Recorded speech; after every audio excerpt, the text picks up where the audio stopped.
this board. Okay. Sometimes it makes it a lot easier to help this guard open, okay, with your finger. And that's the purpose of this. Of course, you don't want to reach your finger in there. And this cut isn't so bad here, but this longer cut going this direction is a little bit tricky. What happens is because your guard is only hitting on one side of the guard, it tends to catch. So you got to watch that. So I'm going to go ahead and cut this.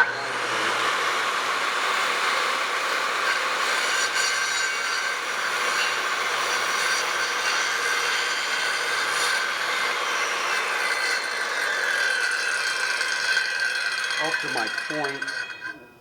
One thing you can see, I ran that and I let it stop.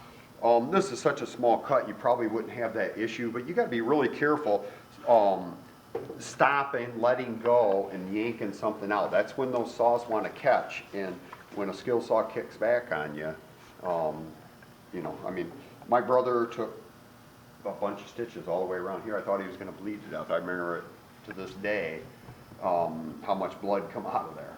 It was bad. And that's what it was from. The saw kicked back on him, and there's not much stopping it. So you got to really watch that. So here, what I was talking about is kind of helping this open. Okay.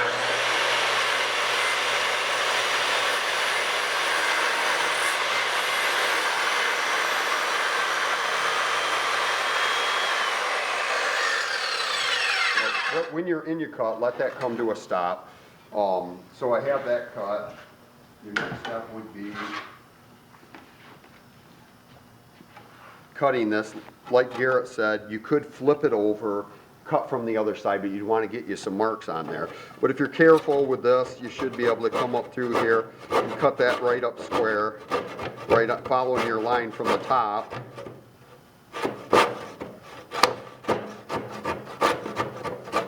Then here.